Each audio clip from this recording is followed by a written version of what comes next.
Liar. Everywhere. On netrootsradio.com.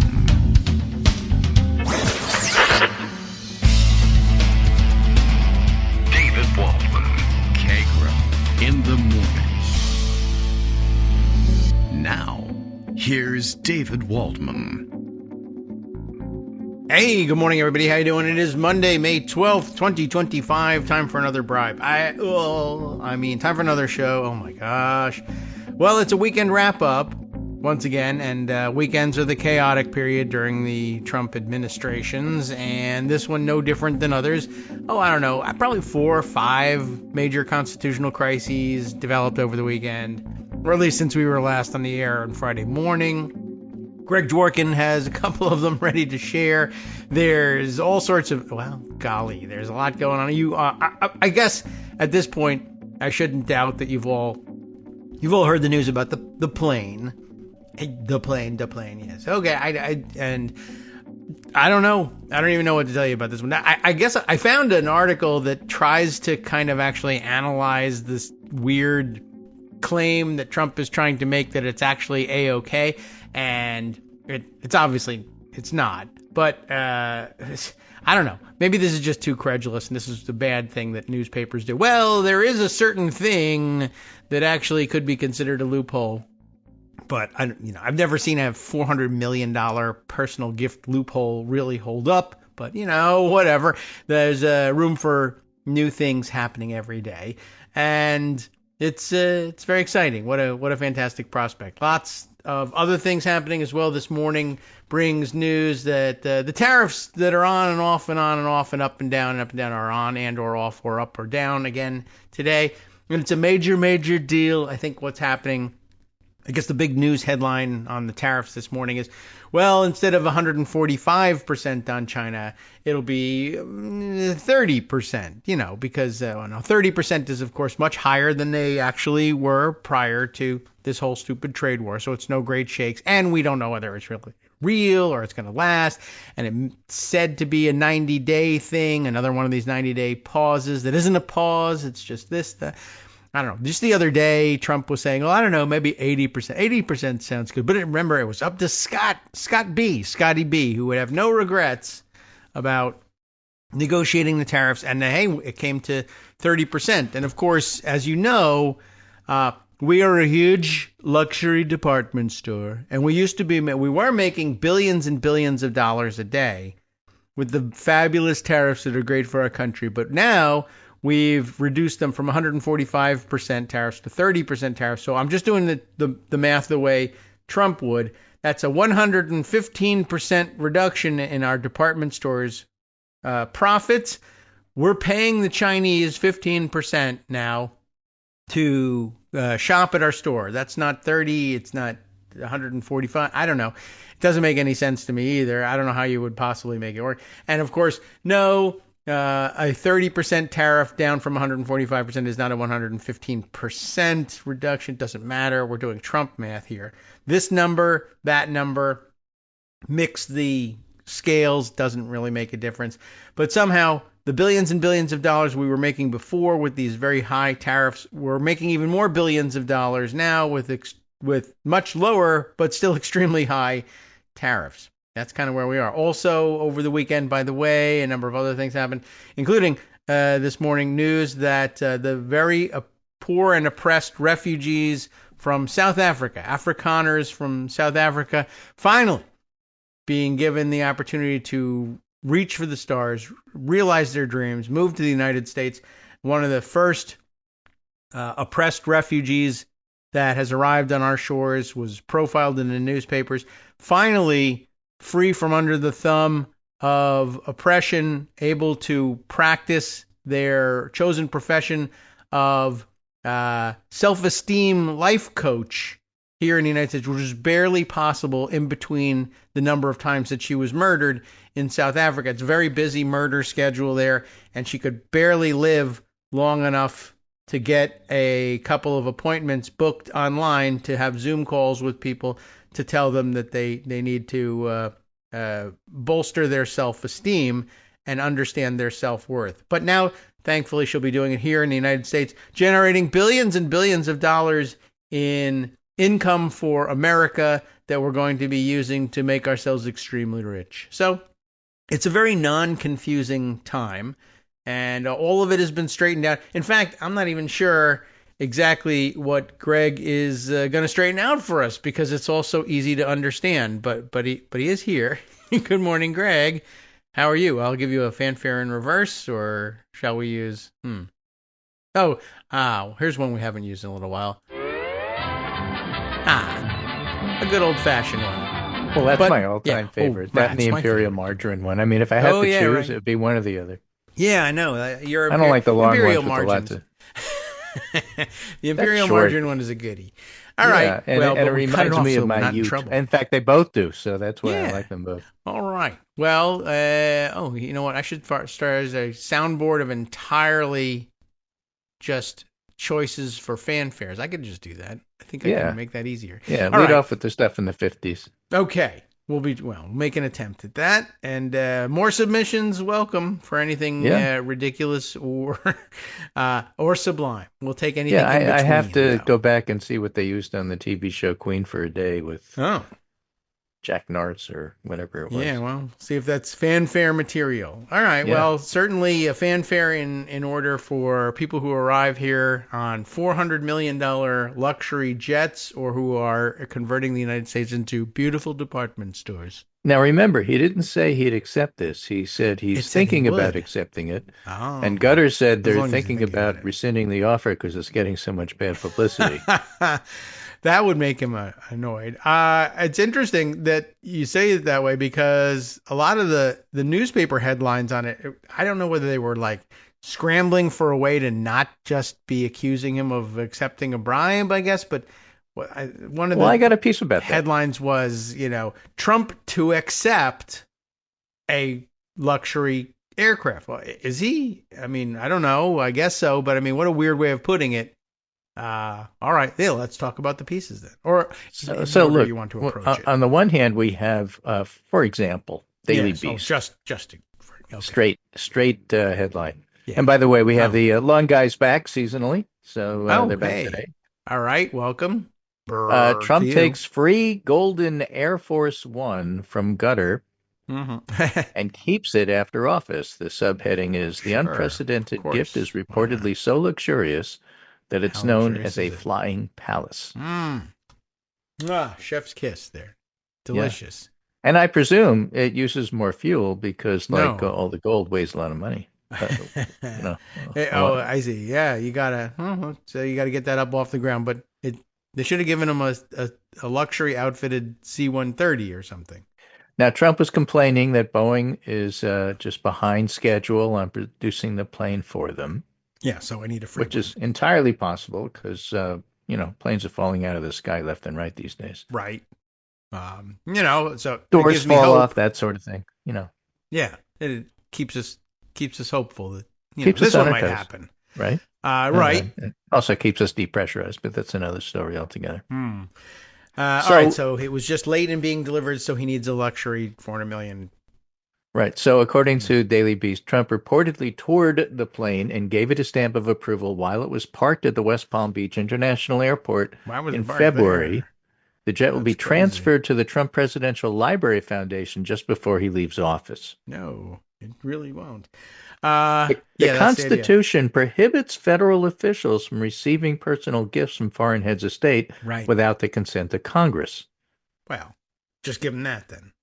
Well, but he doesn't have that. Oh. And then, of course, there's another problem. Why don't they gift that to him? Not only is it an enormous amount of money, yes, and not only is it so clearly a bribe, because at the same time, Trump is opening up a $5 billion resort in Qatar. Huh. So that they've left out all of the security issues. Air Force One is a skiff.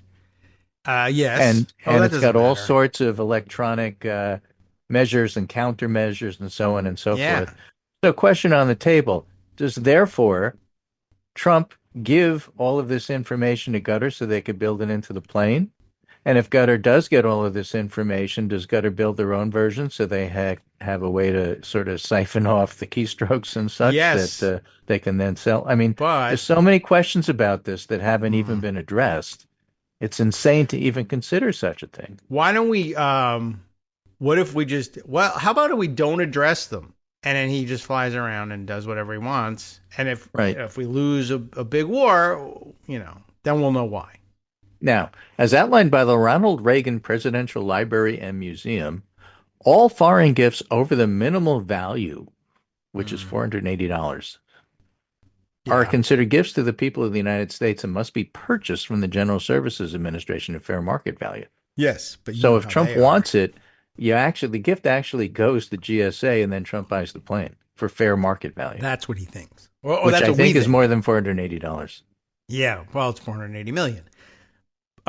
Yes, that's the going assumption. But yeah, he's worked it out where, Trump is very, very adept at coming up with ways that, in his mind, sound like it's okay for him to do this. So it's going to be really exciting watching him do this.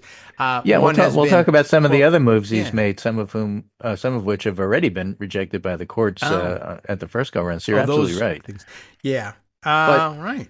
Fun. But there's a difference between I actually want to do this and things look really bad in some ways, like shelves are about to be empty this week, and we'll talk about the vaporware trade deals and so on and so forth. That I might want to distract from that by doing this. Unfortunately, normally when you do such a thing, you don't want to distract with a scandal. And this turned into a scandal so quickly, Trump decided he needed to distract from the distraction. So he announced a whole bunch of trade deals that really don't exist. All right. Well, some that do temporarily, and some that just don't exist at all. So we have the United Kingdom deal, which is an agreement to keep talking. All right, good. We have the China deal, which is an agreement to keep talking about talking. Terrific. And in the meantime, for a brief period of time, the tariffs will be lowered to only 30%, which is still a 30% increase from where they were. Yes. It's still inflationary, still likely to keep things off the shelf, still very disruptive to the actual trade of getting containers from one country to the other overseas. Yeah. Because the supply chain hates, nothing. Everybody needs it tomorrow. We saw that with the pandemic. It's phenomenally disruptive. What happens is, if the tariffs are only 30%, some people may decide to actually try and still buy stuff from China. If they do, they'll find that container prices have all of a sudden skyrocketed because supply and demand. And so that puts a layer of money and price increase above and beyond the tariffs themselves, which still are going to wind up going back to the customer. So all of this is an unforced error. All of this is an unforced inflationary increase in price that was unneeded, unnecessary, unwanted, and inevitable at this point. I guess. All right. Well, you can all open your own shipbuilding factories and enter international trade that way. Why pay the premiums? While paying your workers $1 an hour. Right. Which is all they need. Because you're going to do it here in the U.S. Right, because they can live on that. Everybody can. I'm only going to have to work 400 million hours to pay for this plane. So it's good. I'm going to get one of these as well. Right. Now, whether it's an actual deal or not remains to be seen. The publicity was so bad that it's not clear. Now, this piece is from G. Elliott Morris, and he leads off with an intriguing angle on this. How should the media cover Trump's $400 million plane from Qatar? Oh, I think very well they should do it. Partisanship makes it harder for the media to appear both factual and fair when covering Trump, which is true. Yes. Look, true reporting right there.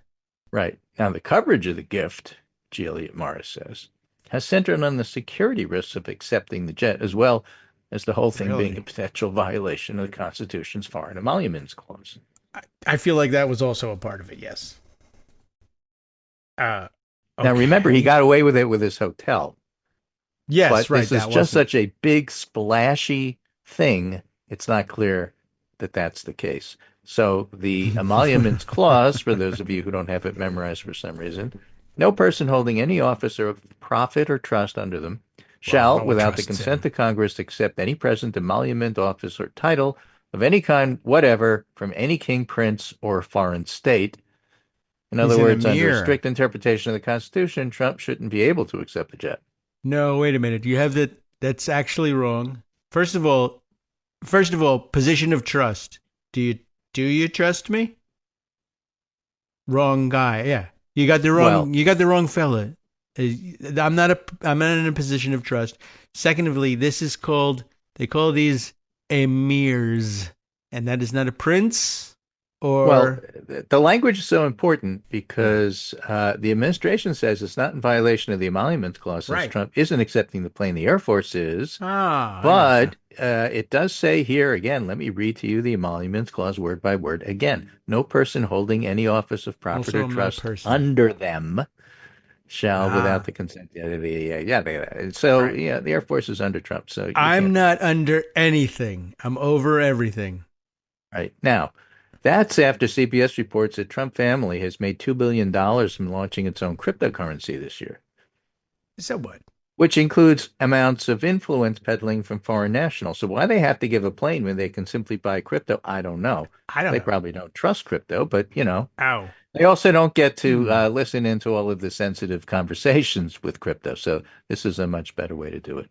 I thought they were suckers for paying that much for a plane when they could just get in the Signal chat and get all the secrets that way. That's free.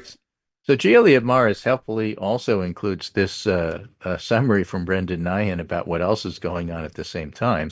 Please. Since I left town on Friday, Brendan says, Stephen Miller floated suspending habeas corpus. ICE arrests a mayor under dubious pretext. DHS threatens to arrest members of Congress.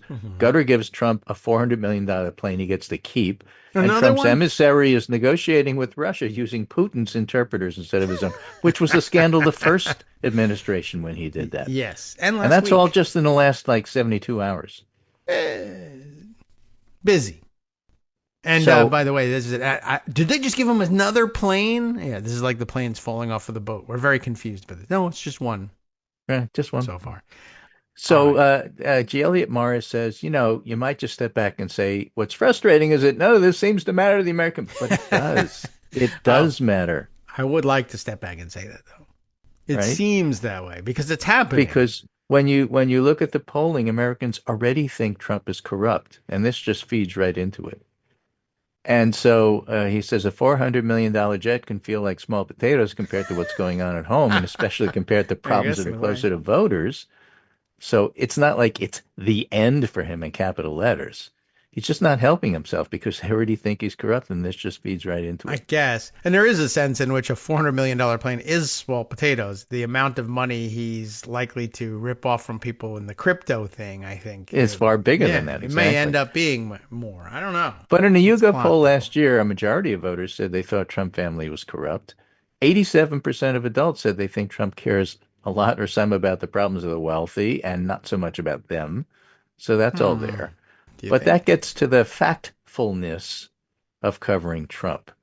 And whereas Stephen Colbert coined the term truthy, sort of sounds like truth, factfulness is, using a worldview oriented toward facts, right? Oh. All right. I was afraid it meant something else. Reality has a liberal bias and all of that. Yeah. But today, when one is factual about Trump, one comes off as partisan. In his second term, the president's breaking so many laws and political norms. When you cover each on its own, you come off as an anti-Trump Democratic pundit with Trump derangement syndrome. But when you list it all out, like Brendan Nyhan did, things look pretty alarming. And that's just a series of business decisions for most media institutions. And with declining media ad rates, it becomes a matter of paying for the bills, whether pissing off viewers is worth telling the story or being factful. And that's where subscriptions or public benefit models come in. Okay. And, that's why he argues on Substack that Substack's not so bad.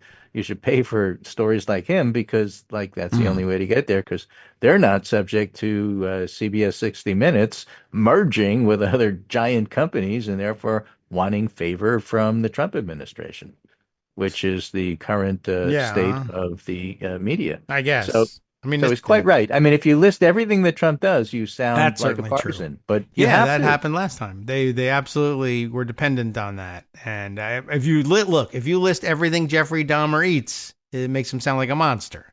Yeah, listen, and if you list every body part Jeffrey Dahmer eats, it makes him sound like a cannibal. Well, that's unfair, and you're clearly partisan, anti-cannibal, and you need to be open to this stuff. It's true. I understand the media model. I mean, I guess it's still possible that Substack might somehow become horribly corrupted, but I guess I guess people object to various bits of their model, the ownership, etc. I know there's a lot of and they pay different rates for so-called name writers than they do for regular. I mean, there's a whole bunch of issues with the way it. Things no question about always. it. But look, I mean, everything's going to be behind a paywall, and that's not Trump. That's just the way that everything is evolving these days. Yeah, because of how good it Except for Daily Kos, for America. Blogging is still blogging. Yeah. But, people hide Substack is really still blogging, but yet sometimes behind Substack is a way to blog and get paid for it. Yeah. It works for some people and it doesn't work so much with others. Yeah. I mean, I do a radio show and so does Joe Rogan, and, it's different as between the two of us. Well, pay-wise. Ours is fun and he gets paid. Yeah.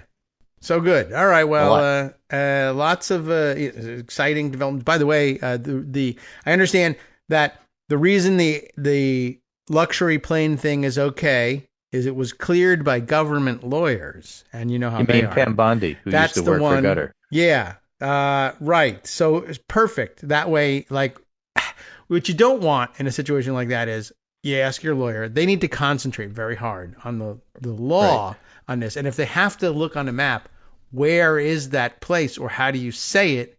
That's just time lost. It's down the drain that they could be spending deciding on the legal matters. So they brought her in, familiar with the country, and luckily it didn't take her any time at all because she was so familiar with how great they are. She knew right away that this was okay.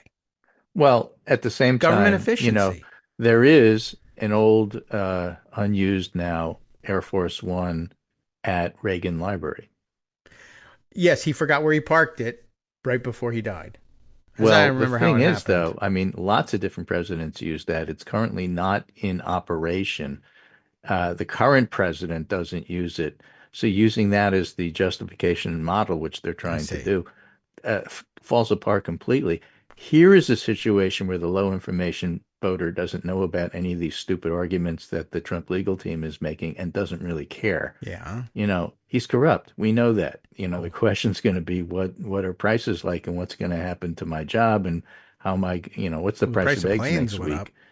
And so, none of this is going to matter to them, but it is kind of silly watching them make justifications that don't hold water for a moment. And no. I don't think anybody, including the press, takes them seriously. What the press tends to take seriously is when Trump says, "Oh, we have a deal on this or that internationally." Then they give him favorable headlines. And Wall Street, which is desperate for good news, says, "Oh, this is the signal we need to buy." So that's what will happen today. Maybe. U.S.-China announces a deal. What kind of deal?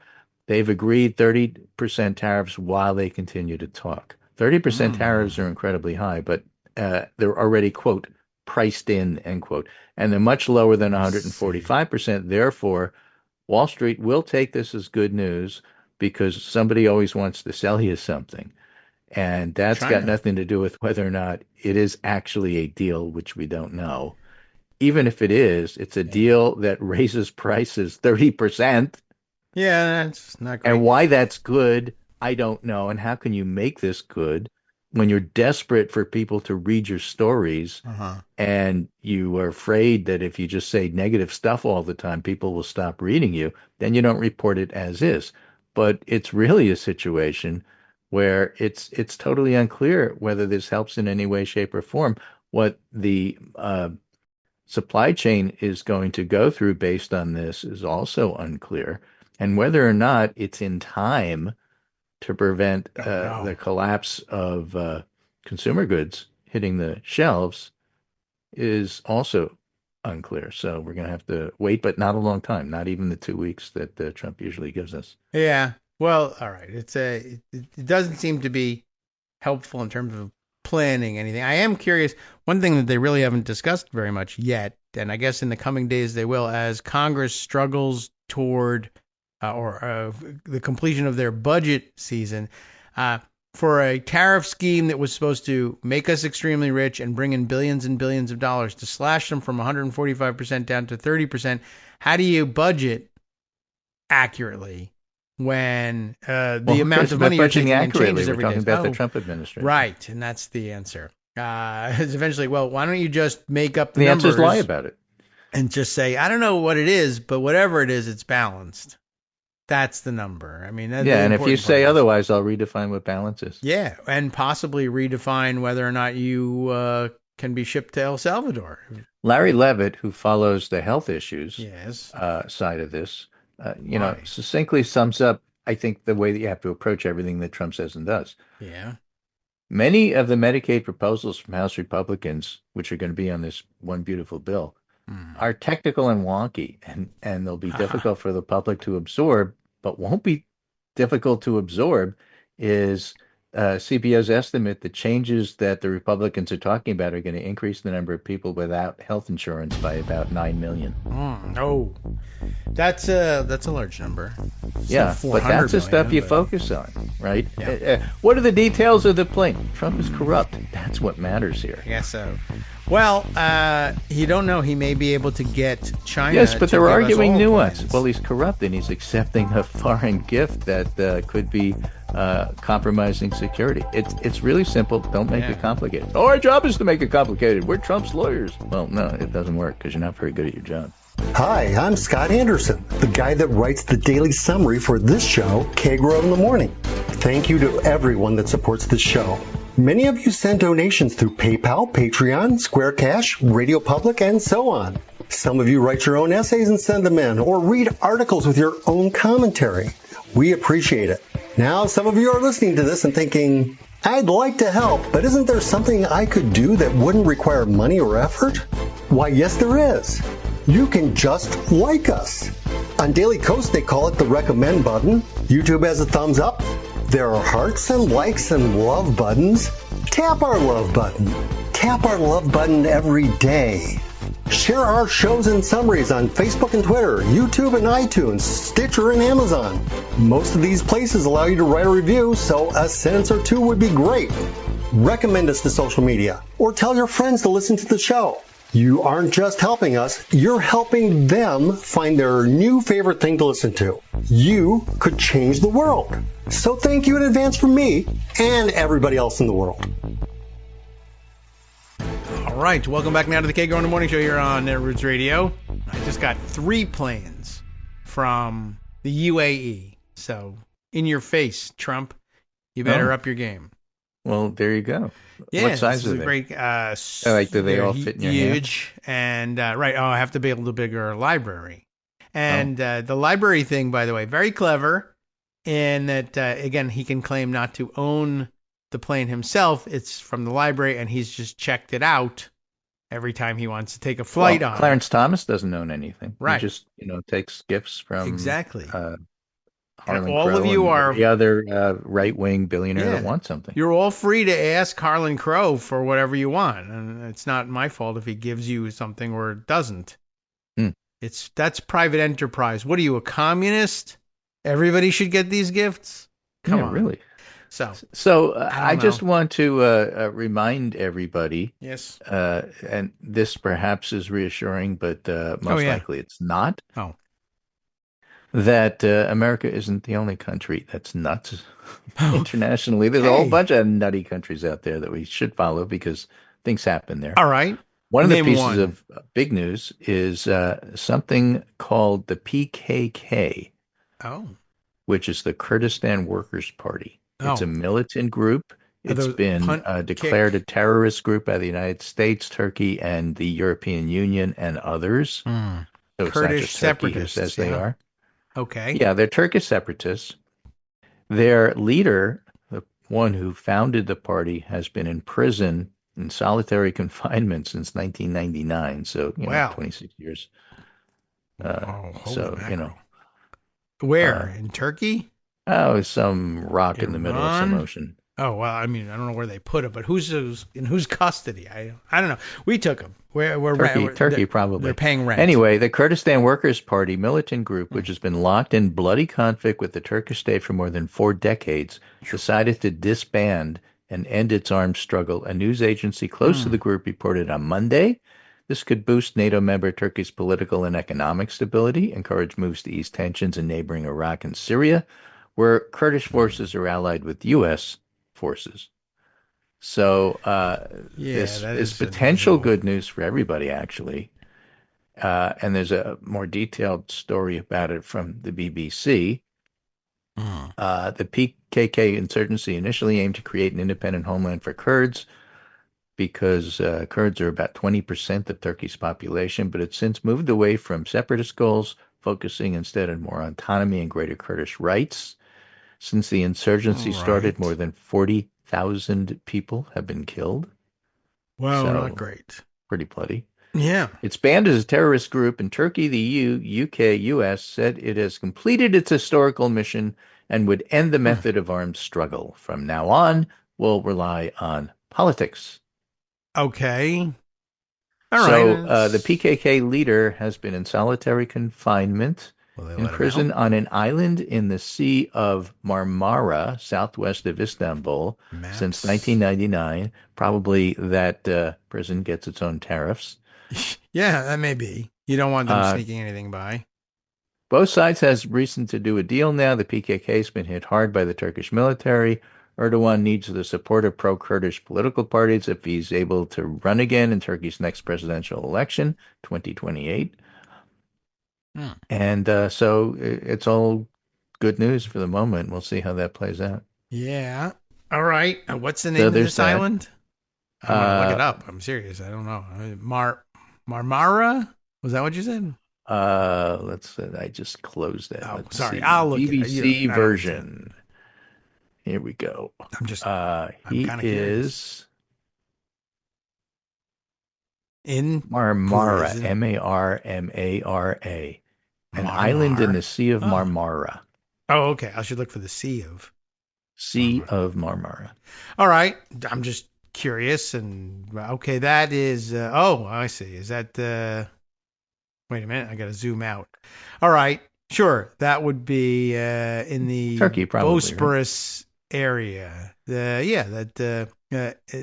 that body of water around south of Istanbul, if anybody knows offhand. Yeah, I thought that was the Straits of Bosporus. I thought was the name of that, but I guess I don't know. Maybe I have that. I'm probably off by a couple hundred miles on that one. Okay. Right. Moving a little bit. We'll talk about South Korea. Just as a reminder. Remember, South Korea had a conservative president for a few hours. Okay. He was part of the People Power Party, PPP. I see. And this conservative leader decided it would be in his best interest to declare martial law. And South Korea had none of that, and they threw him out. You remember all of that? Yes. Okay. So that same party was in turmoil. They were the ruling party. They are the ruling party. And they had trouble deciding who was going to be the replacement. A lot of the replacements weren't all that popular. But there's an election coming up. Okay. So South Korea's conservatives settled on a guy named Kim Moon-soo, Moon-SOO. And he wasn't a consensus choice, but he seemed like a reasonable choice given the fact that their last candidate had tried to declare martial law and made them extremely unpopular and likely to lose the election. Yeah, that seemed bad. However, the ex-official Han Duck-soo, no relation to Kim Moon-soo, right, decided to enter the presidential race, and the conservatives liked him. After all, the conservatives liked the last guy. They didn't get rid of him because he declared martial law. They got rid of him because he was unpopular and threatening their hold on power. So they liked this new guy coming in from that previous administration, and they decided at the last minute, literally the last minute before the ballots were prepared, to switch from Kim Moon-soo, the guy they had already selected, to Han Duck-soo, who amongst conservatives is more popular, but not among the population as a whole. Kim Moon-soo was having none of this, started threatening to sue his own party, called it a political coup, launched legal action, and so they dropped the idea. And they went back to the original idea of running Kim Moon-soo, who, by the way, in the polls is running far behind the opposition. So that's happening in South Korea, and it's all like, why are you doing this? What's going on here? Well, we want power, and we'll do all sorts of we're not doing things that are in the benefit, to the benefit, to redound to the public's benefit in any sense. We're trying to figure out what's the best way to hold on power with people we like. And we found a different way at the last minute. Really? It's not flying? Oh, dear. Okay, let's go back to the original plan. Looks like we're going to lose. No. Well, that is a little confusing. So it's weird, but, again, for those of you who say, well, their act together. South Korea showed you how to deal with a tyrant. We should follow their... Well, no. Maybe not so much. Tyrants are difficult to deal with. So are political parties that are not interested in democracy and think about different ways of pushing the envelope to hold on to power. That's really the message there. All right. Well, look out for that. Look out for the Republican Congress. Yeah, right. True. And it's one of the problems. They can come up with anybody as a substitute for our current tyrant. Right. I know. And Congress can do whatever they want. They can throw everybody off of Medicaid if they wish, and they can, just destroy the country. But then they can always claim, but we're not doing it. It was the presidential library because we ceded all power to them at the last minute. Yeah. They're really running the things. All right. So moving to yet another different country, perhaps one you've heard of, this time Israel. Oh, yes. It is possible that fellows. an Israeli-American dual citizenship hostage might be released today by Hamas. Okay. You know who sponsors Hamas, right? Mutual of Omaha? Qatar, the giving the plane, the one who used Pam Bondi as a lobbyist. I'm just reminding you. Yes. Doesn't the leadership of Hamas actually live there? Yeah, something like that. Huh. So anyway. Whatever. That probably doesn't mean anything. So this American hostage is being released not due to negotiations done by the Israelis, but by skipping Israel altogether, going directly to Hamas and negotiating with them. And so tariff? Netanyahu was completely left out of this and is furious. And, of course, the problem for Netanyahu is that if the Gaza situation is settled with a ceasefire and hostages are released, he loses power because his right-wing members of his coalition government don't want that. They want full-out war and annexation. If they release the hostages, they'll come home and vote. Yeah. So he's in no position to accept anything. All of Israel knows this. Yes. Only benighted parts of America don't know this. Trump finally figured this out and said, you know what, we're not getting anywhere. So this is from Haaretz, from Israel. Trump is finally calling to end the Gaza war. Will Netanyahu listen? For the first time, announcing the expected release of Israeli-American hostage Idan Alexander, Trump explicitly connected a deal to end what he called a brutal war and the release of all the hostages. To achieve this, the U.S. president will have to play hardball with Israel's recalcitrant prime minister.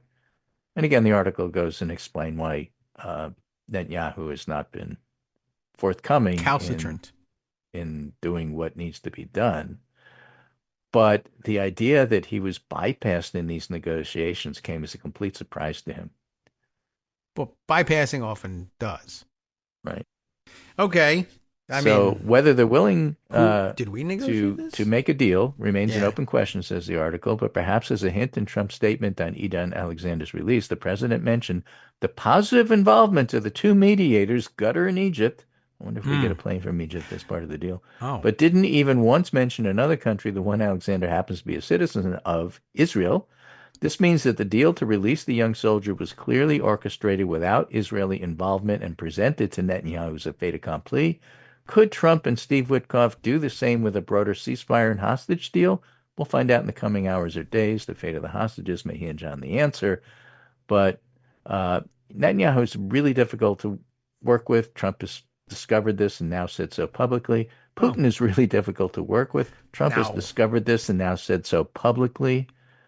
And so what does all of that mean? Nobody really knows because nobody has any idea who's really running the Trump government. Well, one of the ways to make it easier to deal with Putin would be to use his translator instead of an American translator when you're negotiating with him. Yeah, especially when you're negotiating with Hamas. Right.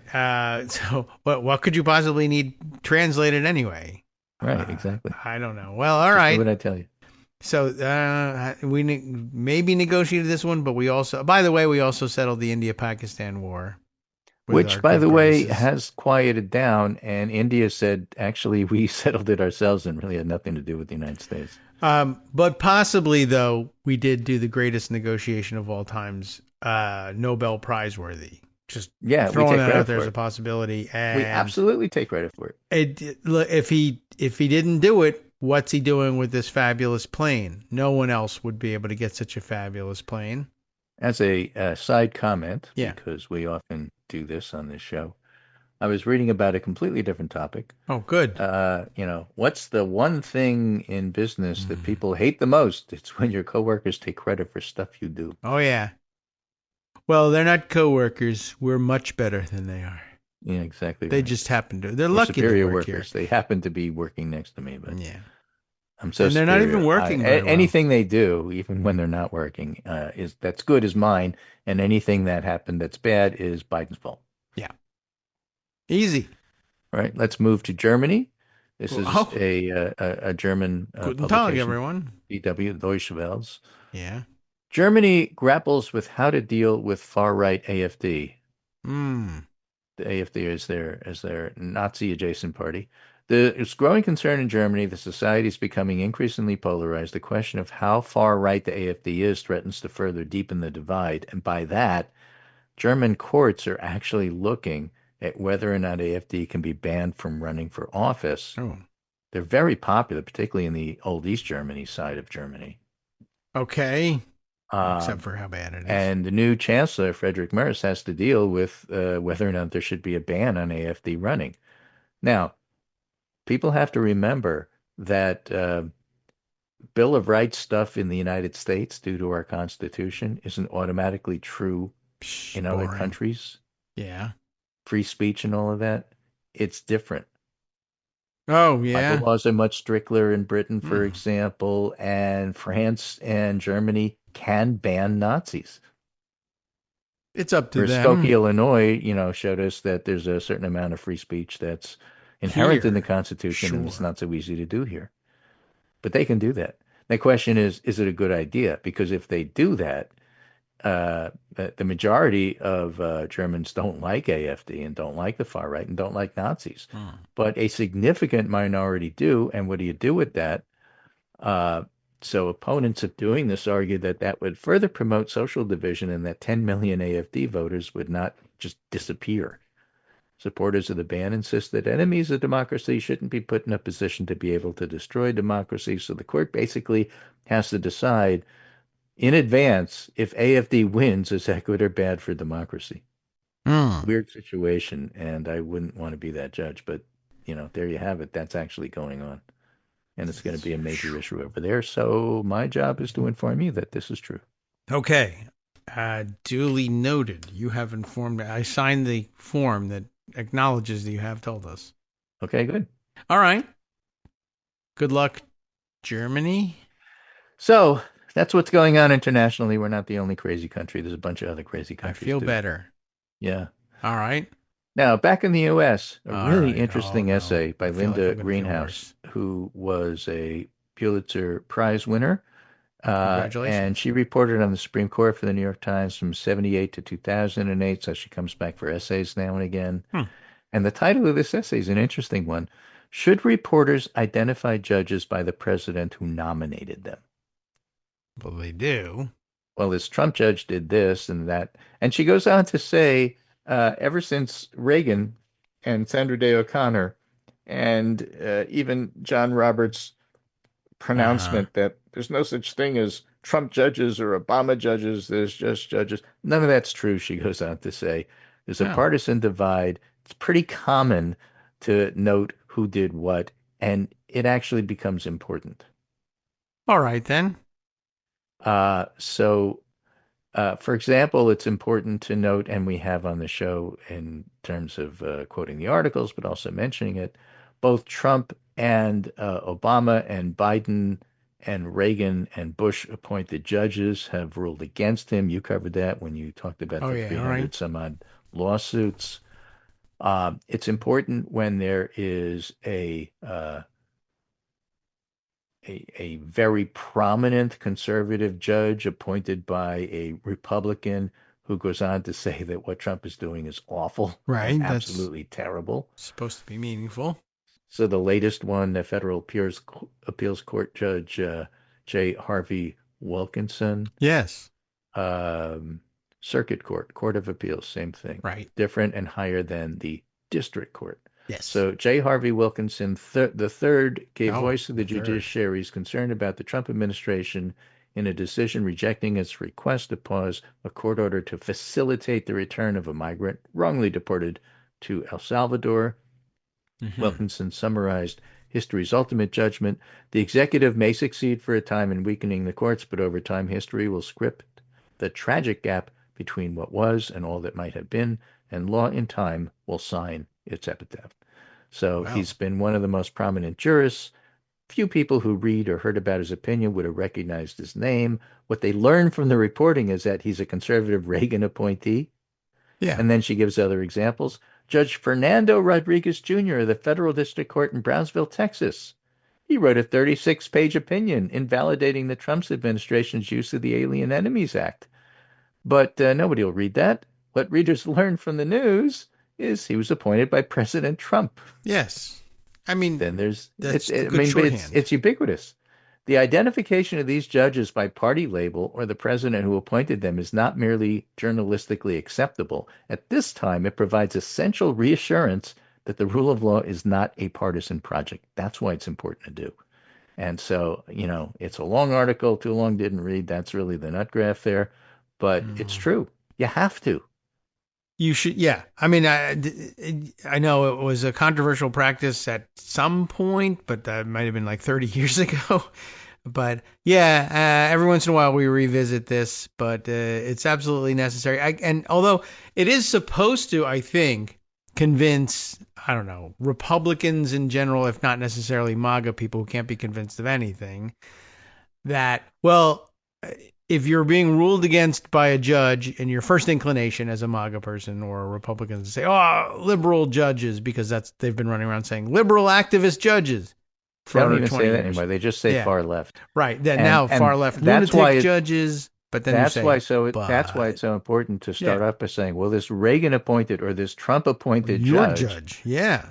Far left, you appointed him. I mean, it's important to point out they don't just even care. Clearly how much it's Trump for the rest lies of about us. everything. Yes, it ends up being for, I guess the original justification is, oh, no, you see, you got a fair hearing because it was one of your own judges who even said that. So therefore, well, they don't care about that. So really, it's now for the rest of us to say, see, those guys can't be convinced by anything.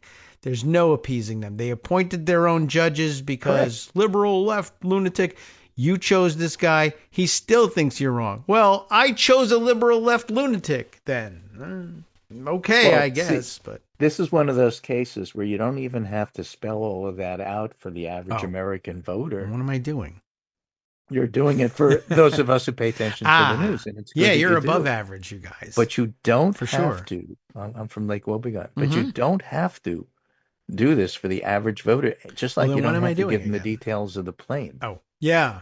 Trump is accepting a plane from a foreign power. I don't care how much the plane costs. It costs a lot. I can't afford one. That's all I need to know. Yeah. It's bad. He's corrupt. You could then and in this case, if you're accusing all of the Trump-appointed judges as being liberal nutcases or far left judges, I am. You're crazy. You're wrong. Oh, I am not. You're lying. You are recalcitrant. You don't even have to spell out the details of why. It's pretty clear. Yeah. This isn't going to fly. Yeah, for the normies get to. For the normies. Yeah, so that's why it's so important that they do that, and I'm glad fair. Linda Greenhouse actually addressed it. Good, all right. She's not scolding us. I'm glad of that. Yeah, for a change. Yeah. All right. Yeah, so don't take planes. Let me write that down. And, right. Well, especially if you're going to Newark. Oh, yeah. Is that specially outfitted to be able to land there? There was a moment there where Trump was fairly certain that if you were very rich, you could buy your own air traffic control system and you didn't have to depend on the American one failing you. That fancy planes had their own air traffic control, and they come from another country, and I won't even tell you which one. For some reason, he wouldn't tell. Yeah. The problem is that you keep landing in this other country, and I won't even tell you. Maybe that's it. In order to avoid American air traffic control, and I landed in this other country that I won't mention. Abu Dhabi. Well, I mean that part is not true. To follow up that Linda Greenhouse piece, this is from Politico. All right, let's do that. Judges warn Trump's mass deportations could lay groundwork to ensnare Americans. Judges across the country continue to note. Judges appointed by all different presidents, I should add, that if courts don't protect the rights of the least popular and most vulnerable, everyone is at risk. That sounds like a governing principle. It was controversial to support the ACLU because they defended the Nazis and their right to march in Skokie, Illinois. But this is why. Ago. Yeah. If you don't protect the rights of the least popular and the most vulnerable, now the Nazis may not have been the most vulnerable, but they were certainly at the time the least popular. Sure. And, the rule of law is the rule of law. If you do it for one, you do it for everybody. After all, that's isn't that the motto of the nutcases who believe in conspiracy theory? Where goes one? Right. That's true. I don't know whether that means the same thing. I think no. But yeah. Well, the new motto is I win, you lose. You lose. Yeah, I get that. So a fundamental promise by America's founders that no one should be punished by the state without a fair hearing is under threat. A growing chorus of federal judges say. I hope they get to rule on the idea that the cops now wear masks and, act like brown shirts and arrest people for no reason. I hope they get around to doing that. I don't know. Boring. That's right, Homer. But it's a fight that judges are increasingly casting as existential, rooted in the Fifth Amendment's guarantee that no person shall be deprived of life, liberty, or property without due process of law. That's right not there in the Fifth Amendment. No, the Fifth Amendment was I don't have to tell you. That's it. That's the Fifth Amendment. Everybody knows that. I plead the Fifth doesn't mean I hope that nobody doesn't get deprived of their property. Who cares about that? An important codicil there is it says no person shall. Right. Doesn't say citizen. It doesn't say non-citizen. It says people. Person. Yeah. Real people, not the brown types. The Supreme Court have long held that this fundamental promise extends to immigrants and deportation. In a 1993 opinion, Antonin Scalia called the principle well-established. Far left nutcase. Yeah. If today the executive claims the right to deport without due process and in disregard of court orders, what assurance will be there tomorrow that it will not deport American citizens and then disclaim responsibility to bring them home? You know who wrote that? J. Harvey Wilkinson, a Ronald Reagan appointee to the Richmond-based Fourth Circuit Court of Appeals. Far left lunatic. Like I said. And what assurance is there? First of all, the first three letters of that is S, that is pornography, and I won't stand for it. Right. Well, so that doesn't leave me enough time today. Why not? to talk about the collapse of the Republican Party in Virginia. I'll leave that for you. Okay. There's some good news. I'll send it to you now. We may have to wait, and if I don't get to it, we have to wait till Thursday, because as it turns out now, Wednesday is going to be a problem, and we're not going to be here, and I have to go and pick up a bribe in another country that morning. Okay, but we won't tell you which one. Right. It's not even important for you to know, but if you had to know, well, you know what? I'm not even going to tell you. Well, as you know on the show, because we said this, Glenn Youngkin is attacking his putative lieutenant governor candidate in his party. And it turns out that lieutenant governor candidate, mired in scandal, is far more popular than Youngkin is. And so the party is splitting over it. And good luck to the Republicans, because they're going to get clobbered this next election. Yes, but in a good way. A divided party cannot stand, that kind of thing. Oh. Yeah. Or rather, in modern terms, I can't stand this divided party. Well, we don't want to be standing because we want to be sitting presidents. And so if we're standing, then we're not in our seats, and that's bad. President won't be Glenn Youngkin. Anyway, take care, and I'll talk to you Thursday. Okay. Thank you very much. I'm going to. Would you like a bribe? I can get one for you. No, but I'd like some music. Okay. Well, that's coming up in approximately 45 seconds. So if you want to just start tapping your toes now. Well, the articles from Max Burns on MSNBC, it's really pretty interesting. All right. I will have a look at Max Burns, MSNBC. Oh, there's the alarm. Now we've got the alarm sound. Yeah, it's at the bottom of the team chat. Last piece. Easy to find. It's a good place for it. I'll take a look there. We have a few seconds until the music plays. Oh, I guess I should probably bring up the screen that has the button on it, just in preparation for it. This, by the way, a $400 million button gifted to me by the government of... I don't know. It was I got it at a fire sale from the PKK. Yeah. It's theirs. They're not using it anymore. Right. They are giving that up. It's for more peaceful methods, which is terrific, because then the terroristic methods are available to us. But they're very luxurious, so we can use them. All right. So for you and I, Thursday next, although feel free to send me any awesome stories. And if you feel like coming tomorrow and Friday, hey, let's do a show on Saturday to make up for it. Why not? Thanks, Greg. Horrible news all around. Not your fault. All right, welcome back now to the Kagro in the Morning Show here on Netroots Radio. By the way, if you want to know a good way of sneaking one past us here on the show, you got to do your evil on Friday afternoon, preferably the earlier or the closer to the close of our 11 o'clock show on Friday, the better, because we didn't get to talk at all about the fact that that ICE arrested the mayor of Newark, New Jersey, heading into the weekend, and we didn't even get to discuss it. We were too busy with, it was sort of overshadowed by the insanity of Trump attempting to tell everybody that it's A-okay for him to take a $400 million plane if he just signs papers over to himself 2 or 3 or 4 more times, and then no one can blame him because it wasn't me, I didn't take it, the Defense Department took it, and then I gave it to a library, which is my library, but which has no business having a plane at all, but the Reagan Library has a plane, but it doesn't work, and doesn't fly, but this one will, and something. I don't know, somehow that was supposed to work. I don't really know why or how, but in the meantime, yeah, we've just there was some arresting, and I'm looking at Pocket. I don't even have anything in Pocket. We were just so quickly overwhelmed with the other insanity in the news, and then I guess I would say the arrests were quickly swept aside by weekend president Stephen Miller, when this one goes away to either, announce hugely corrupt deals like the plane, or pretend that he, made a deal about tariffs, because that's still on people's mind. Miller strides to the microphone and makes pronunciations while he's supposed to be out there golfing, Trump.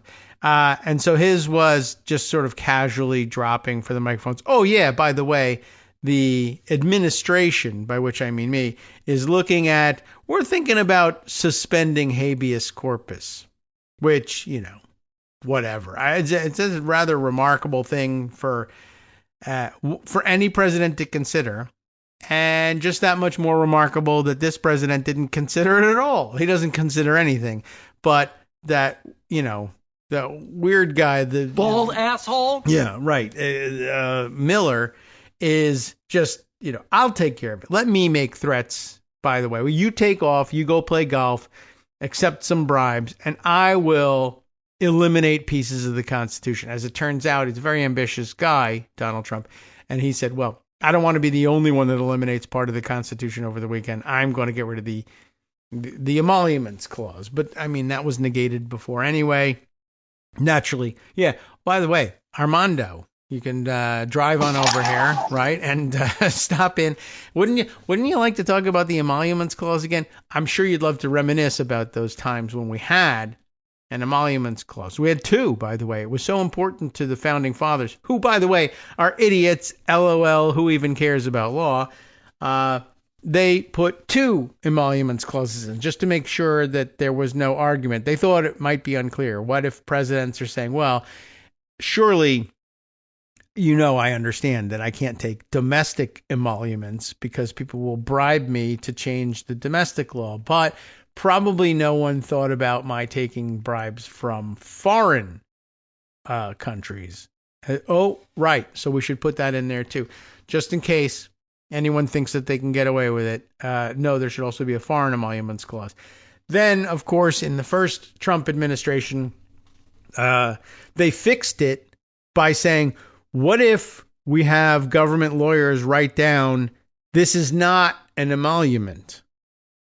Oh, well, that actually works, as it happens, right? Okay, yeah, I'm operating a hotel, and if you want to bribe me, you can, foreign or domestic, you can book rooms at the hotel, and I get to keep the money. And then they said, all right, well, that's not an emolument because, of course, you're just paying for a hotel room. And people pay for hotel rooms all the time. So then it becomes the trick of, I want to rent 700,000 hotel rooms forever. How much does that cost? Well, we only have 400 rooms. Fine. Then, if you build any other hotels, I'm going to book those too. But it's not important to me that there be enough hotel rooms because also we have no intention of having anybody we know stay in them. It doesn't really matter whether the rooms remain vacant to us or not. The point is we want to pay you the amount of X number of hotel rooms for however long a stay would be necessary for you to, I don't know, let's say decide on a different tariff rate for our country. Or what I really would like is and this is how deals work. I'm going to pay you until you decide to build a project in my country that will make you wealthy and cost me even more money. Is there any way that we could have one of those? Yes, of course, because that's commerce. That's international trade. And something. And I don't know whether it adds to the trade deficit or not, but we're going to go and do it. So, okay, that is no longer an emolument because the government lawyer said, well, they're paying for a hotel room.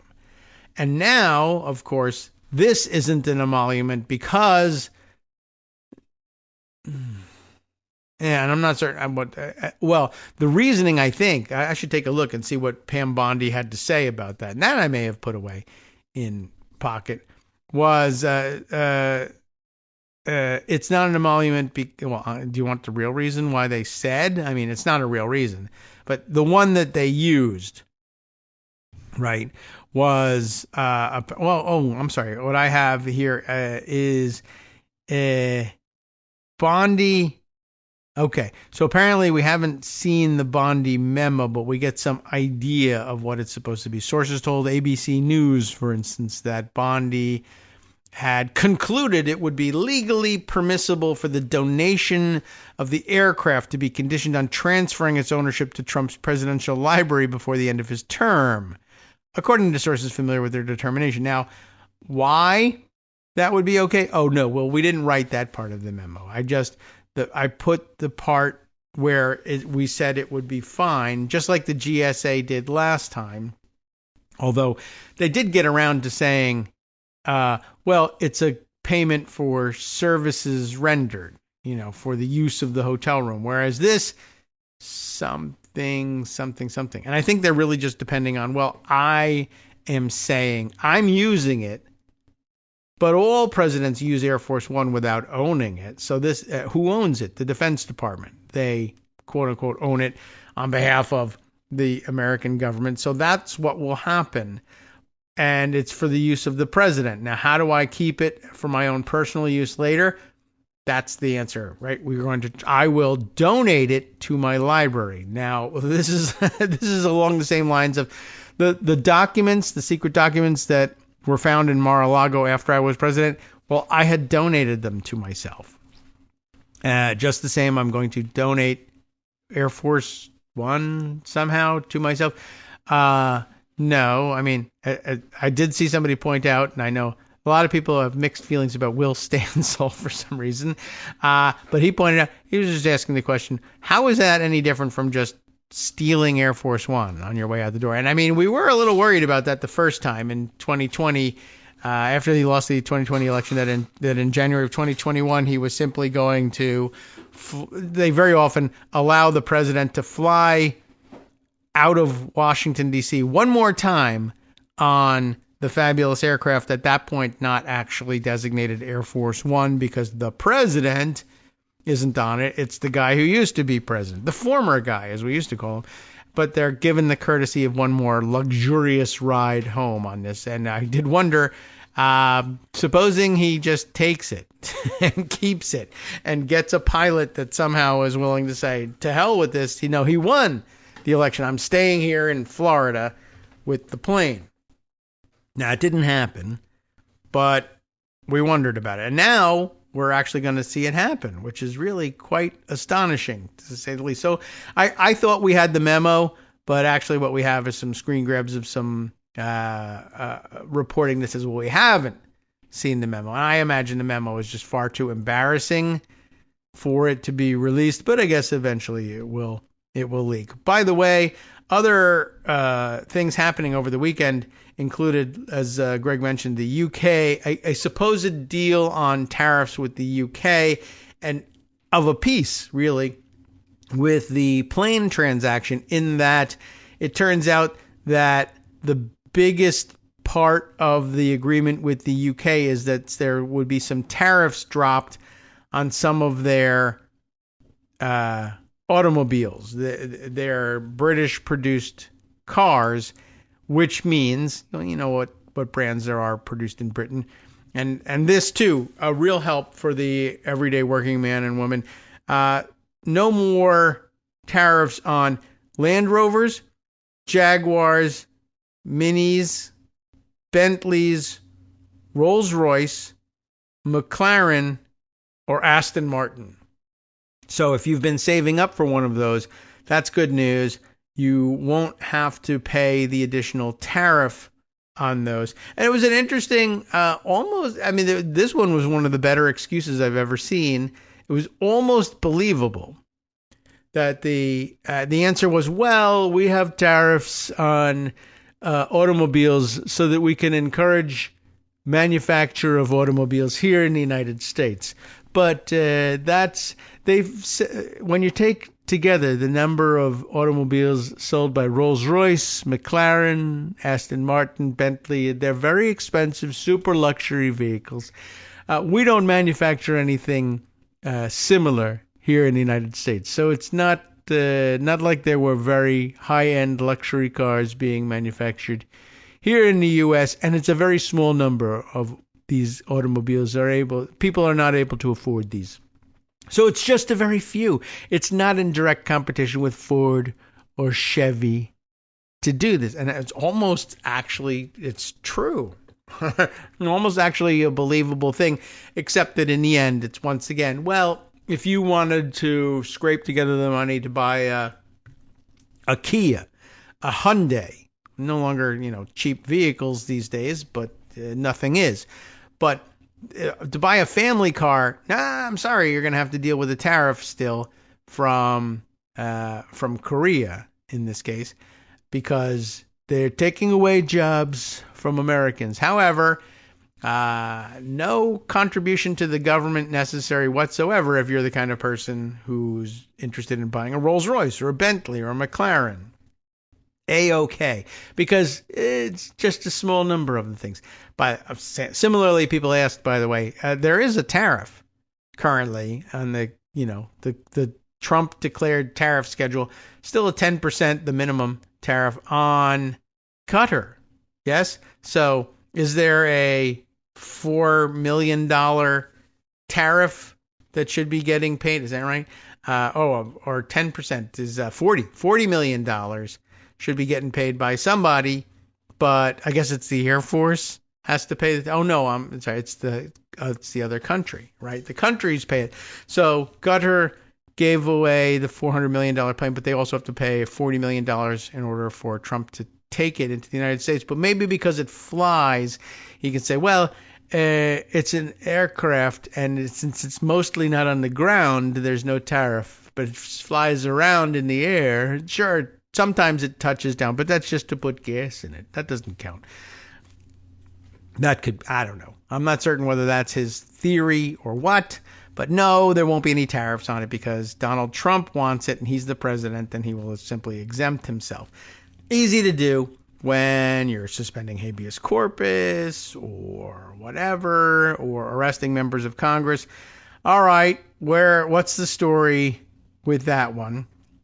I don't know. It may not even matter because nobody in the Republicans among the Republicans in Congress is saying it's a problem or that they have to think about it. So 2 days ago, CNN reports Stephen Miller says Trump administration, quote, looking at suspending habeas corpus. And it's good that they're looking and trying to figure out what it would mean to do so. But bad that they actually have come to this. And of course, this too, essentially reserved as a extreme measure under war powers that the presidency might be able to exercise. And this comes even as now several judges, more are yet to come, I'm sure, are saying, yeah, your excuse for the Alien Enemies Act is that it's a war power and that we're being invaded. And yet it is our opinion that we are not at war, not being invaded. There's a formality to the declaration of war that has to come from Congress. That hasn't happened. Your idea that, well, if these people who are immigrating to the United States are not, if we, us, the people occupying these offices, don't want them here, and yet they do come here, that's not a freedom issue, that's a war. That's an invasion. And so therefore, Alien Enemies Act. And that's being rejected time and again. It was stupid to begin with. I mean, it should have been rejected on its face. Like, I don't know. We have about a 249-year or so history of rejecting that stupid idea, and it's had no currency anywhere. But now, this president, this radical left wing, has got the opposite idea. And so while we're at it, another of the war powers for people who are not at war, dropping habeas corpus. Stephen Miller confirmed publicly, I guess, although I don't think he checked with the guy who's actually president at any point, that the Trump administration was, quote, actively looking at, and Trump does like to say he's looking at things, or if you look at things. If you do the work of looking at things, you'll see. This is actively, they hardly ever, do anything actively, but perhaps they're acting at looking at it. Actively looking at suspending habeas corpus, which, it's a legal procedure that allows people to challenge their detention in court. I know, sounds complicated, right? So too boring for people to really care a great deal about. Did they only offer this up as a video entry? Yeah, CNN frequently does do that. I mean, I don't know whether you need to know any more about it other than, one, it would be a huge abandonment of, as we have said in the past, Magna Carta level rule of law. Stephen Miller's not the president. And as it turns out, members of Congress don't believe him for whatever reason. On the Hill, somebody had a chance to interview Senator Barrasso from Wyoming, NBC, on Meet the Press on Sunday. And guess what? Kristen Welker asked him about this. Hey, how come you guys are saying that the rule of law that goes all the way back to the Magna Carta might not matter anymore? Oh, I don't know, he says, essentially. And don't worry about it. I don't know. During an appearance on Meet the Press, he says, what? Trump will follow the law, so that's cool, and that he stands by the president. And what the hell is that supposed to mean? I don't know, but apparently it took Welker 3 times to get some kind of an answer, and the only answer is, I don't believe this is going to come to Congress, he said. What I believe is that the president is going to follow the law. He has said it repeatedly, and I'm sure it won't come to Congress because he won't bother asking, although it is supposed to be a congressional power.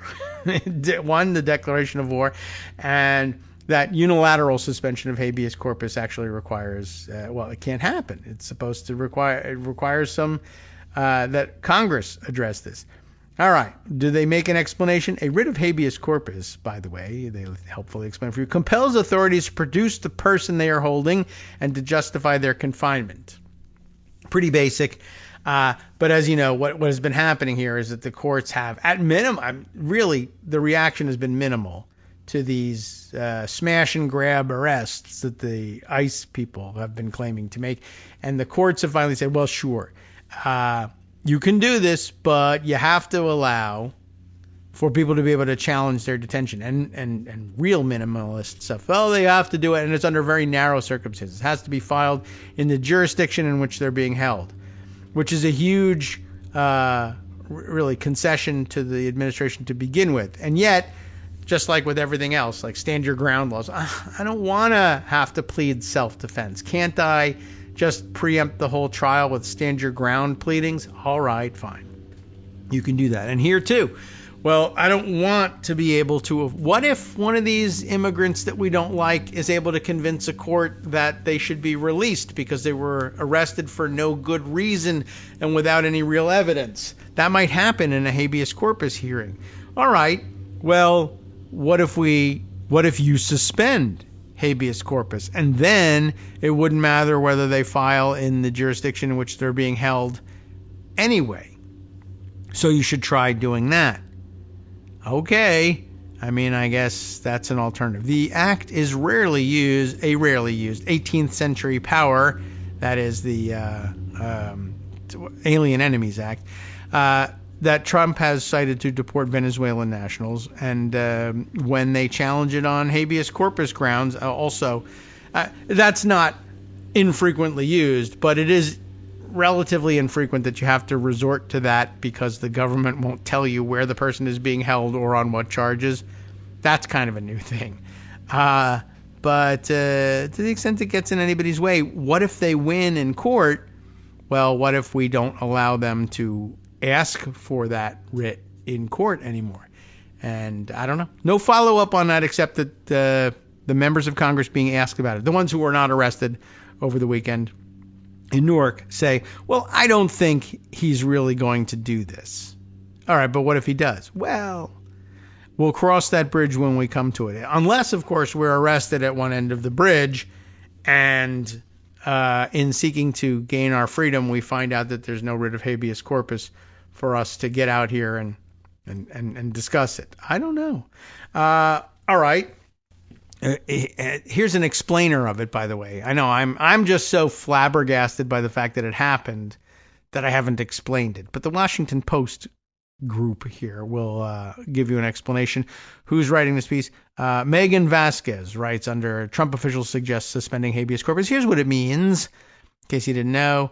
Right. Well, we know the basics of it. It's your right to challenge your detention in court, and it can only be suspended by Congress.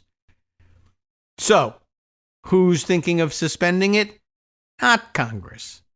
Is it the president? It's not even the president. It's just the bald asshole who works at the White House. Yeah, that's all there is to it. And of course, he just figured it would be shocking and distracting in a way. I'm sure that he means to try to do it because it would be an enormous power and he could use it to lock up anybody, right? If you can't challenge the arrest and your detention, whether the conditions or the reason or the jurisdiction when you're being held, nothing. You can't challenge any part of it. That makes things so much easier. For one thing, well, what if they don't allow us to use the Alien Enemies Act anymore? Well, one thing you can do is arrest the person and then not allow them to say, yeah, but I heard that you're not allowed to use the Alien Enemies Act anymore. Now, you can't say it to a judge anyway, the kind of person that would matter. But what if it was, oh, I'm not actually an immigrant. I am a United States citizen, or I am a United States citizen who has been elected to Congress. And by the way, who enjoys speech and debate protections and is not to be questioned or arrested in his comings or going from the Congress for anything that they've said.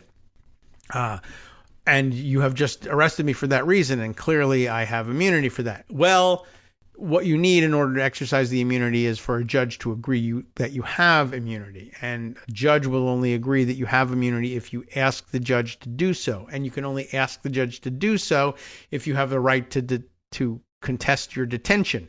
And if you don't have that, well, then we're going to win a lot more votes in Congress, and it won't be close anymore, and we won't have to listen to the guys in the Freedom Caucus if we need, like, if there's a margin of 7 or 8 votes, or 7 or 8 of them are holding out and they're not going to vote for the thing we want. If we arrest 7 or 8 Democrats, that makes it a lot easier for us to get our work done if we think we need Congress.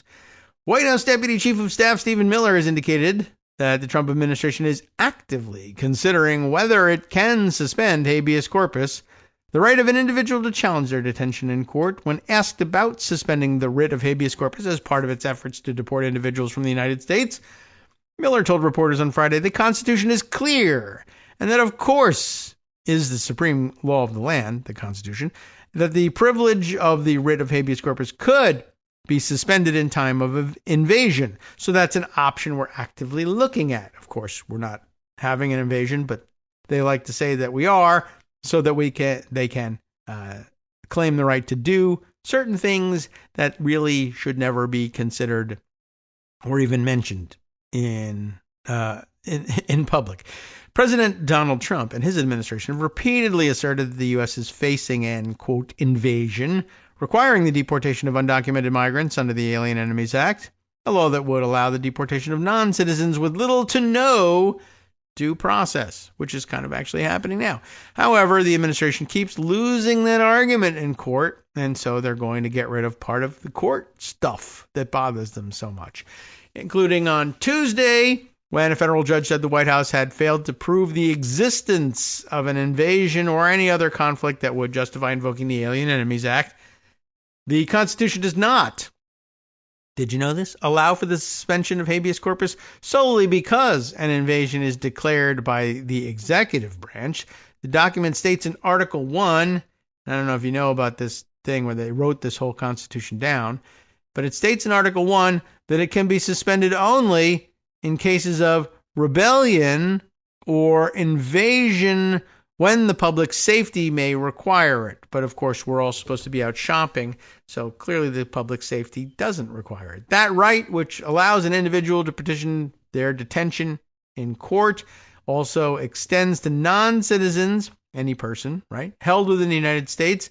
Several legal efforts challenging Trump's deportation efforts are based on habeas petitions, so that's why they need to get rid of it.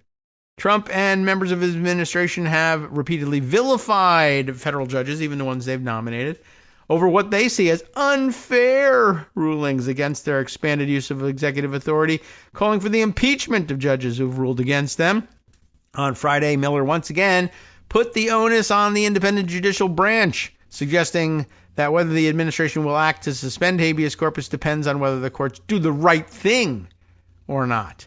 However, there's, quote, near universal legal consensus that only Congress can suspend habeas corpus, and that unilateral suspensions by the president are per se unconstitutional, Steve Vladeck points out in his Substack newsletter, but we didn't need that to figure that out, and that's why the answer from Barrasso is so important. Well, what about this claim that Congress doesn't need to be consulted and that the president can unilaterally suspend habeas corpus, or that they're even looking at that. Well, I don't think he's going to do that. Well, I don't know. Why do you think that his deputy chief of staff said they were looking at it then? I don't know, but I don't think it's coming to Congress. They're not going to ask us that. Well, if they did, what would you say? I won't have to. They're not going to ask us. And he's right. They're not going to ask you. You have the right to make that decision, and you won't make that decision, presumably, so he's not going to ask you. What are you going to do when he does it anyway, is the real question. Hi, everybody. It's me, David Waldman. Yes, the same guy who interrupts you all the time. Interrupting you one more time just to tell you again, another reminder that your contributions are what keep this show on the air, and Patreon.com, Patreon.com, is still among the easiest ways to make the sustaining subscription donations that keep us afloat. Are you ready for the pep talk about how our Patreon campaign is still going strong and growing? Well, too bad. Yeah, the plain fact is we actually are headed in the wrong direction, and whereas we once had about 175 monthly patrons, we're now actually down below 150. Time to recruit some more. Not exactly the kind of news I wanted to share, but there it is. For those of you in a position to support the show, Patreon.com does make it easy to make those secure, recurring monthly contributions to do so. Patreon.com/KagroX gets you straight to our donation page. We've been through a lot together. The worst of the pandemic, we hope. The worst of the insurrection, we hope. So go ahead and treat yourself. You don't need an excuse. Give yourself the gift of a little something you enjoy in life. Support the show. And of course, if you happen to prefer using PayPal or even the Square Cash app, we're up and running on those options too. So thanks again, everyone, for all your support. We couldn't, or at least shouldn't, do it without you. Hope you'll be on board soon too. Thanks for all your support. All right, welcome back now to the Kagro in the Morning Show here on Netroots Radio. I don't even know where to begin with the rest of this stuff. By the way, some real interesting stuff developing about the arrests in Newark, and I guess I'll just read from a handy report here from The Guardian, which I think is more or less up to date on this thing, because it was a weird and developing story at the time. And when I first heard, I think a lot of people thought this same thing. When they first heard about the arrest of the mayor, and that it was at an ICE detention facility, I guess I thought, and maybe some other people as well, thought that he was there protesting either the very existence of the facility, although it was a little late for that, and presumably as mayor of Newark, he knew it was being constructed at some point, but protesting against the particular use to which it was being put under the Trump administration, or perhaps someone's arrest who was being held there, and that it was therefore sort of a protest arrest, a planned arrest that they knew they were risking. But it quickly turned out that was not the case. He was at the facility for some different reason entirely. And as I recall in reading in passing over the weekend in this, and it was just difficult to keep up with there were so many crazy things that, I don't know, I focused on the outlandishness of the plane, and then, of course, you fall prey to all the arguments. Well, that was just a distraction from, I don't know. That's a pretty major constitutional issue. I don't know whether it was really a distraction or not. But at any rate, that he was there to perhaps even to deliver a subpoena to officials there who had been refusing to accept service of a subpoena, and that this is also a place to which, one, he had visited before, two, that he was accompanied by members of Congress and other members of Congress who went there later to register their displeasure and protest his arrest, were likewise pushed and shoved and threatened with arrest, and even though they were there to exercise their statutory right to inspect the grounds of this federal facility, it's really been amazing and confusing. And I guess in an atmosphere in which you have the President of the United States saying, I'm not taking the plane, the Defense Department is, but then I'm going to keep it because I'm going to transfer it from them to me, even though I don't know, or whatever. Okay, sure, that doesn't make any sense. right? Well, neither do their pleadings about this situation. Let me read you from The Guardian here because it happens to be handy. Jose Olivares, who writes under the headline, Trump officials, quote, created confrontation, unquote, that led to arrest of Newark mayor. And that we find increasingly to be the case all over the place, that the ICE and other immigration officials and federal officials in general are just being essentially prodded to ratchet up the confrontation, like they're looking for an excuse to do something here. And this seems to be, I guess, part of the plan for the Trump administration to then point to things like, well, we need to be able to invoke things like the Alien Enemies Act and suspend habeas corpus because the protest against our immigration policies are becoming, if we say they're becoming increasingly violent, then that gets us towards saying, well, okay, maybe you don't believe the rebellion thing, but belt and suspenders. Now we're talking about insurrection. And indeed, well, let me get to that afterwards. But there have been Republican members of Congress are indeed referring to these incidents at the detention center in Newark as insurrection. The worst kind of insurrection, as a matter of fact. Anyway, Democratic Congress members, as they put it in the subheader here in The Guardian, it's a foreign paper. Democratic Congress members who visited the detention center with the mayor say ICE officials created the chaos. Trump administration Homeland Security officials, in fact, were responsible for starting the confrontation on Friday at a New Jersey immigration jail that led to the arrest of Newark's mayor, as well as threats to detain 3 members of Congress, the representative said on Sunday on CNN's State of the Union.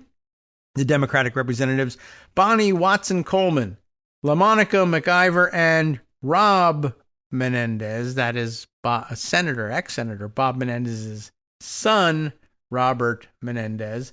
It's got to live with that. But all right, and then maybe it makes him not that ideal as the guy to be on the spot for this. But maybe he has a greater responsibility to do so. I don't know. It depends how you see it. Anyway, he's not the guy who was in trouble previously. That though. I have no doubt that the Trump administration will try to conflate the two and insist that, his father was no angel. Oh, really? Is that a problem with families? Okay. Anyway, they all visited, Coleman, McIver, Menendez, all visited the controversial Immigration and Customs Enforcement Detention Center known as Delaney Hall on Friday to inspect the facility.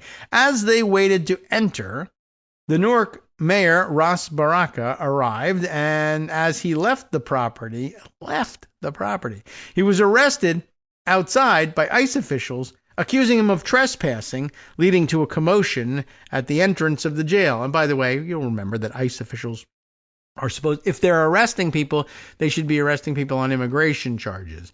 If they trespass on your property, you could call the local police and ask them to do it. But they, of course, believe that they're empowered to make arrests. So why bother the local police? We'll take care of it. Why aren't we also judge and jury as well as executioner? Anyway, there evidently was shoving and pushing between federal immigration officials and members of Congress, which Watson, Coleman, McIver, and Menendez blamed on the immigration officials. And there's some video of that. And what do you know? Everybody's taking video these days. By the way, afterwards, I don't know whether it gets mentioned in this story or not, but some spokespeople for the Homeland Security Department at some point said, oh, yeah, well, we have body cam footage from one of these ICE officers. We have video evidence that one of the members of Congress body slammed a female agent. They were the ones assaulting the agents, not vice versa. When you say you have body cam footage of it, it's like, well, all right, video evidence. I think we'd all be interested in seeing that. Wow, a body slam. We love professional wrestling. Let's see the body slam. Well, see, the thing is, $400 million airplane. I don't know what happened next, but there was no video evidence of that. And they showed, by the way, they didn't even hide the video, I think. Eventually they released it, and I assume, it's It's one of those things where you think, well, now everybody's going to say, well, there's no body slam here. Obviously, you guys are crazy. And yet, we don't see that happening for some reason. On CNN's State of the Union, the Congress members said immigration officials had ample opportunity to de-escalate the situation before someone called in and instructed masked agents, that's another of the issues here, to arrest Baraka. They created that confrontation. They created the chaos, McIver said. Since the ordeal on Friday at Delaney Hall, Homeland Security officials have accused the Congress members of staging a, quote, bizarre political stunt there, while also accusing McIver of body slamming authorities at the scene. Oh, McIver rejected those allegations. I honestly do not know how to body slam anyone, McIver said. There's no video that supports me body slamming anyone. We were simply there to do our job, therefore an oversight visit. For their part, officials have threatened to arrest the 3 members of Congress in connection with Friday's commotion at Delaney Hall. Watson Coleman told CNN on Sunday that those threats stemmed from the Trump administration's, quote, determination to intimidate people in this country. The Delaney Hall facility was recently reopened by ICE as the agency continues to expand its detention network to assist the Trump administration's aspirations to carry out mass deportations. The facility operator says it has the capacity to detain 1,000 people. And note how that is put, the facility operator. Why? Because Delaney Hall is owned by, not the federal government, but Geo Group, a massive private prison company with ICE facilities throughout the U.S. The Trump administration in February gave a 15-year contract worth $1 billion to the Geo Group to operate Delaney Hall. However, the new contract comes amid legal challenges to ICE detention in New Jersey.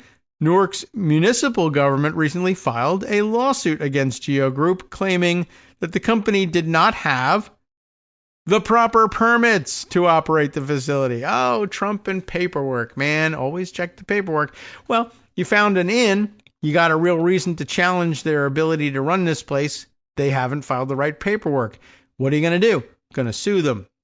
They're refusing to accept subpoenas, service of process, to properly begin the lawsuit. So let's send some officials there.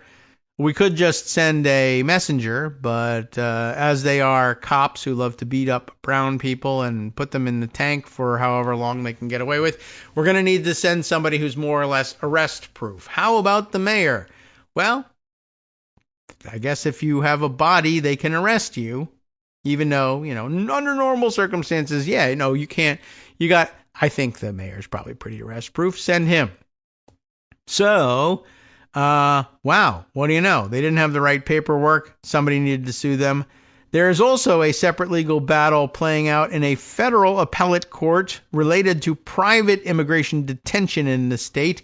In 2021, Phil Murphy, the governor of New Jersey, signed a law barring immigration detention in the state. Can you do that? I don't know. That's what he did. Let's find out whether it works.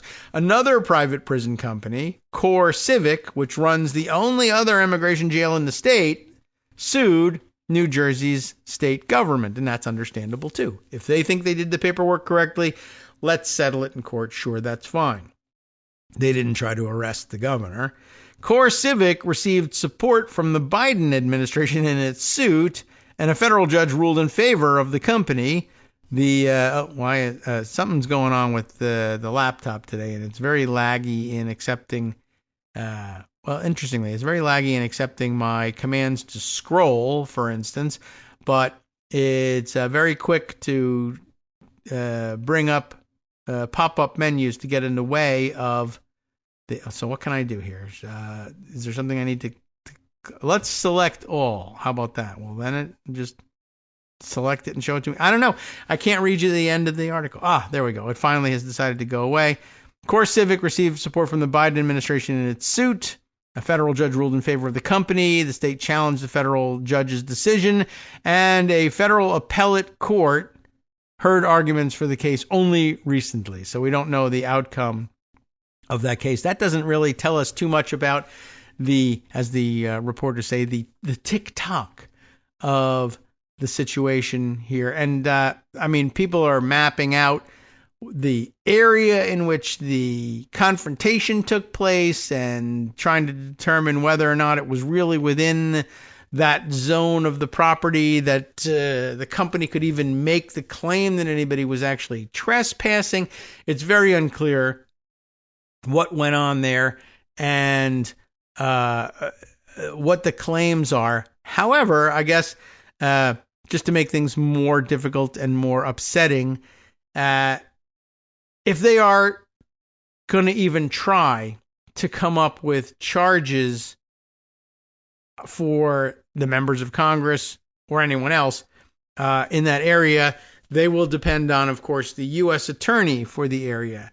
The U.S. attorney for New Jersey, in this case, a very, open and honest and well-respected attorney known as Alina Habba. I don't know if you remember that she was made U.S. Attorney for New Jersey. Alina Habba, of course, one of the most ridiculous, underprepared, underqualified, and yet big-mouthed of Trump's defense attorneys in, all of the civil suits against him, the criminal case against him. But now, U.S. Attorney for the District of New Jersey, and who, taking the role very seriously, had this to say: the mayor of Newark, Ras Baraka, committed trespass. You know how it is with the whole thing where we have trials in this country or whatever, and ignored multiple warnings from Homeland Security Investigations, that's HSI, that's another organization that can arrest you these days, to remove himself from the ICE detention center in Newark, New Jersey this afternoon. He has willingly chosen to disregard the law. That will not stand in this state. He has been taken into custody. No one is above the law, they say, which is an interesting proclamation for them to make because, of course, she works directly and reports directly to the person she believes is above the law, Donald Trump. But anyway, you know how that goes. Let's see. Here's the AP story on DHS releasing the body cam video. How do they report that? DHS releases body cam video, and here it is. I guess they're not reporting much on it, but body cam video of incident leading to Newark Mayor Baraka's arrest. And by the way, I should say I've not lived in New Jersey for some time, and I don't live in Newark, and I'm not certain that I'm pronouncing the mayor's name correctly. So I don't know. I guess I got to check that out since we'll be talking about him for a little bit. Body cam footage released. Oh, this isn't the body slam, though. This is the arrest of the Newark mayor, detained at a federal immigration center.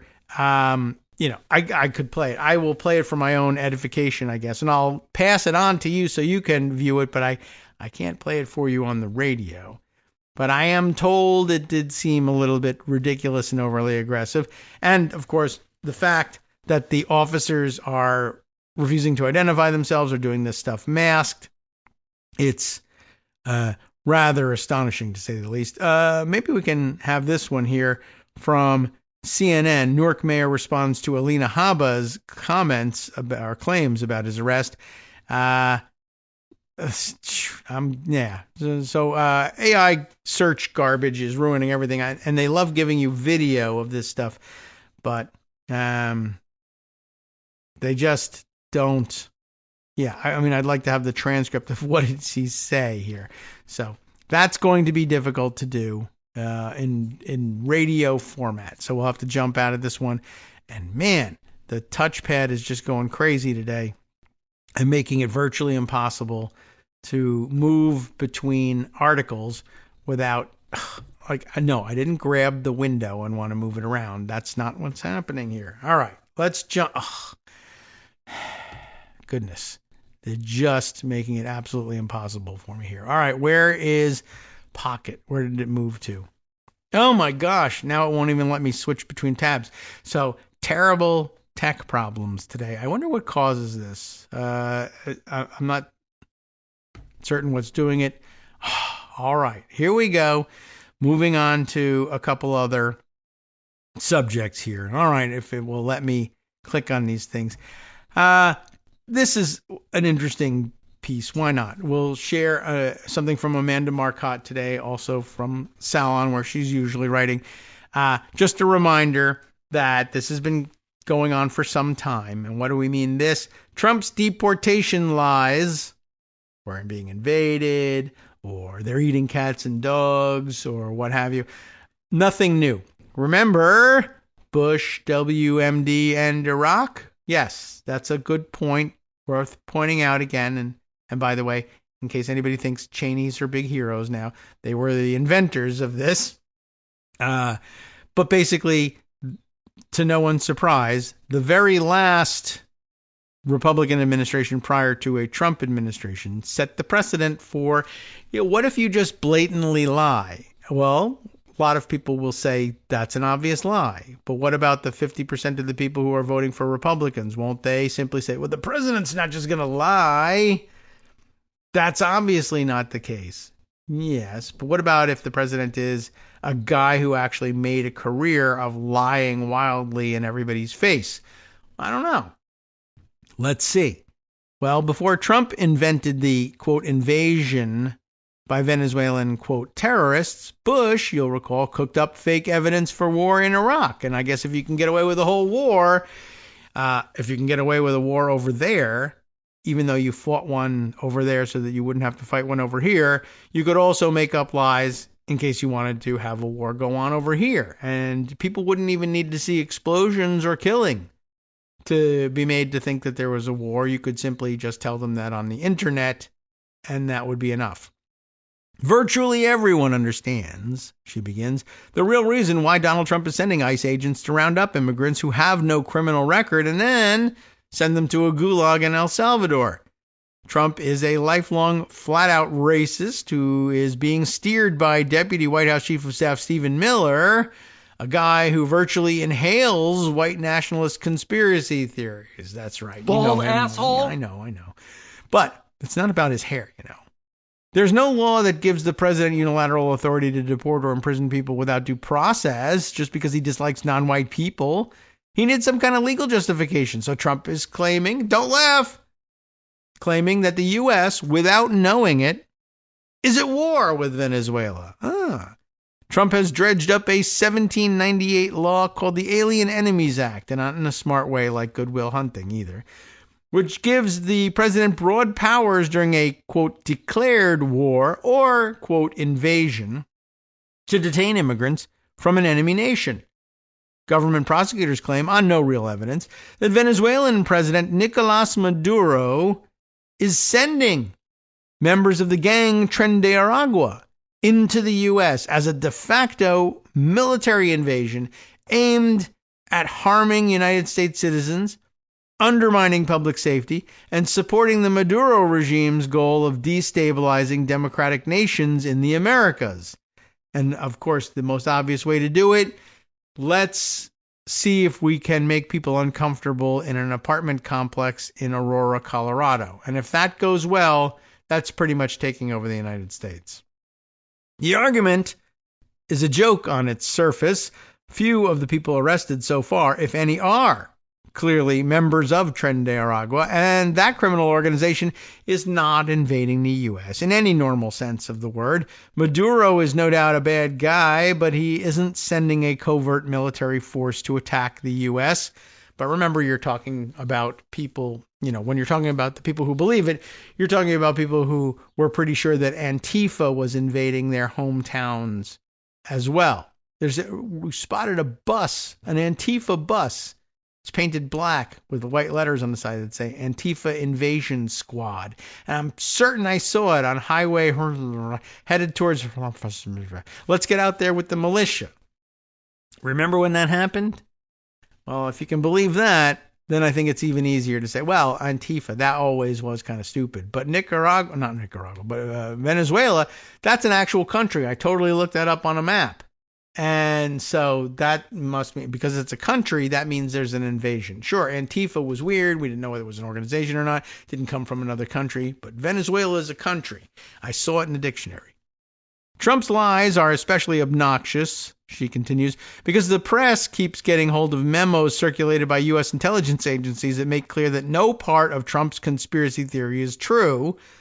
A leaked memo from February featured CIA analysts, among others, arguing that as the New York Times reports, the Tren de Aragua was not directed by Venezuela's government or committing crimes in the United States or in its borders. On another declassified memo released last week reaches similar conclusions in even more straightforward language. Quote, the Maduro regime probably does not have a policy of cooperating with Tren de Aragua and is not directing TDA movement to or operations in the United States. Still, there must be something to cling to here, right? No? Guess not. MAGA loyalists will no doubt cling to that, probably like a life raft. But if you're making an extraordinary claim, you need solid evidence, not a report that everything you're saying is most likely made up nonsense. Trump, of course, lies about everything all the time, but this particular case has strong echoes of a previous Republican administration's attempts to bamboozle the public about foreign intelligence. George W. Bush's lies about Iraqi leader Saddam Hussein's alleged possession of weapons of mass destruction, the pretext for the 20-year disaster that was the Iraq War. Former Bush officials like Ari Fleischer have pushed the self-serving myth that Bush faithfully and accurately reported to the public what the intelligence community concluded, and that it came as a shock when no WMDs were found in Iraq. That's a lie. David Korn of Mother Jones has been a real hero in resisting this false claim, which gets invoked to this day by never-Trump Republicans seeking absolution. There's ample evidence that Bush himself, Vice President Dick Cheney, and other administration officials flatly contradicted the intelligence they were provided and claimed to have imaginary evidence of these imaginary weapons. In August of 2002, Cheney said there was no doubt that Hussein had these weapons, although he had seen intelligence reports that there was no credible evidence they existed. A handful of prominent Bush-era Republicans, including Cheney, have publicly rejected Trump, but most of the GOP has simply gone along with our would-be dictator. It's logical enough that MAGA forces would import Bush's tactics to bolster Trump's lies. It's almost as if perhaps someone had said maybe early on in the Obama administration, what's going to happen is the very next Republican in office is simply going to pick up where Bush left off and elaborate on those lies. I wish someone had said something. It's logical enough that MAGA forces would import Bush's tactics to bolster Trump's lies. That's especially true on the issue of immigration, which resembles war in that public opinion can swing wildly back and forth, depending on the level of perceived threat. Republican operatives learned from Bush that falsified evidence is an excellent way to manufacture public consent, to use a hoary academic term. Manufacturing consent, right? Sure, most Americans turned against the Iraq War a few years later, but by that time it was far too late to do much beyond mourn the losses. It's clear from the Trump administration's legal gamesmanship that its officials see their main goal as deceiving the public just long enough to get lots of people deported and imprisoned in ways that can't be undone. But it's starting to look like they have less time than the Bush administration did to execute their plan to outrun reality, blitzing the public and the compliant media with scary-sounding terms, foreign-sounding terms, like Tren de Aragua or MS-13. It worked at first, but polling data shows that the public is already souring on Trump's immigration policies. Trump has two things going against him that Bush didn't. See if we can get those in before leaving for the day. With the 9/11 attacks not far in the past, Bush enjoyed months of credulous press coverage for his lies, but in the second Trump term, even mainstream media outlets have worked to expose the illegal deportations people who are likely innocent of any crime. Indeed, perhaps the biggest reason Trump officials want to evade due process and suspend habeas corpus is because they're afraid that most deportees would be proven innocent in court. Trump is a known liar who lies all the time about literally everything, even routine legal filings, as was abundantly demonstrated during his attempted coup after the 2020 election. Bush didn't have that reputation for dishonesty, although maybe he should have. His unearned post-9/11 goodwill also made it tougher for the press to approach his lies with the skepticism they deserved. There is a bit more, and I might be able to cram more of it into today's show, but it really is time to make our exit at this point. But having mentioned 9/11, I wanted to circle back and see if I could find that thing which circulated over the weekend, which ties together the stupidity of the arrests at the ICE facility in Newark and the 9/11 mention, just to sort of put an exclamation point on all this. If you were wondering, you might wonder, is Barrasso right? Will they not come to Congress and ask for a suspension of habeas corpus? And if they do, will it work? And is Congress going to go along with this or not? There in Congress the likes of Dan Bishop of North Carolina, I believe, whose comment on the situation in Newark over the weekend was that members of Congress and the mayor of Newark committed an insurrection. Remember January 6th, an insurrection at a federal detention facility in New Jersey today. This was something he said at 5 p.m. on Friday. And not only was it an insurrection, which means you have to have some prosecutions, but it was worse, not worse than January 6th, but worse than 9/11, which ordinarily doesn't fly in northern New Jersey, getting away with saying that certain things are worse than 9/11. I would like to know, for instance, whether Commerce Secretary Howard Lutnick thinks it was worse than 9/11. FromNetworksRadio.com. You have been listening to Kagro in the Morning with David Waldman. If that didn't click for you, why would I be so interested in whether Howard Lutnick thinks so? Remember that Howard Lutnick was the CEO of Cantor Fitzgerald on 9/11, where like 600 of their employees were killed in the attack. I wonder what he thinks about 9/11 and what constitutes being worse than 9/11. Not that can get the two of them to fight. Justice Putnam's next. Stay tuned, and we'll see you tomorrow.